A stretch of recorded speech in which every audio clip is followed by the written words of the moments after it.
সাপ্তাহিক রাশিফল চন্দ্র রাশির ওপর মিথুন রাশি 6 অক্টোবর থেকে 12 অক্টোবর বৃহস্পতি আপনার চন্দ্র রাশির প্রথম ঊর্ধ্বগতিতে উপস্থিত থাকবে এবং এমন পরিস্থিতিতে যদি আপনি কিছু সময়ের জন্য ধর্মীয় এবং আধ্যাত্মিক আগ্রহের কোনো ভালো কাজ করার কথা ভাবছিলেন, তাহলে এই সপ্তাহটি বিশেষভাবে ভালো হবে।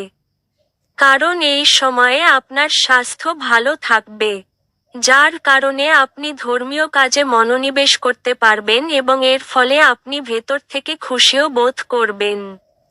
এই সপ্তাহটি আর্থিক দিক থেকে ভালো হতে চলেছে কারণ শনি মহারাজ আপনার রাশির 10ম ঘরে বসে থাকবেন। কিন্তু তা সত্ত্বেও আপনার এখনই কোনো ধরনের অর্থ বিনিয়োগ করা এড়িয়ে চলা উচিত। তবে যদি কোনো কারণে তা করা সম্ভব না হয়, তবে আপনার জন্য খুব ভেবেচিন্তে কোনো বিনিয়োগের দিকে পদক্ষেপ নেওয়া প্রয়োজন। এই সময়ে আপনি আপনার বন্ধু-বান্ধব এবং পরিবারের সাথে মজাদার সময় কাটাবেন। এর পাশাপাশি এই সময়ে আপনার প্রচুর শক্তি এবং প্রচণ্ড উৎসাহ আপনার পারিবারিক জীবনে অনেক ইতিবাচক ফলাফল আনবে এবং আপনাকে পারিবারিক উত্তেজনা থেকে দূরে রাখতেও সহায়ক প্রমাণিত হবে।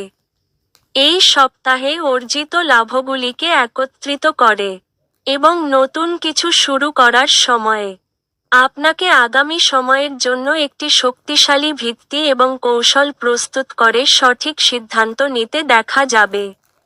এর জন্য আপনি আপনার ঊর্ধ্বতন কর্মকর্তা এবং বিশেষজ্ঞদের সাহায্য নিতে পারেন। অনেক শিক্ষার্থী এই সপ্তাহে নিজেকে সতেজ রাখার জন্য তাদের বন্ধু-বান্ধব বা ঘনিষ্ঠদের সাথে ভ্রমণে যাওয়ার পরিকল্পনা করতে পারে। তবে এই ধরনের কিছু পরিকল্পনা করার আগে আপনাকে আপনার সমস্ত অসম্পূর্ণ কোর্স সম্পন্ন করার পরামর্শ দেওয়া হচ্ছে। উপায়: প্রতিদিন নারায়ণীয়াম পাঠ করুন।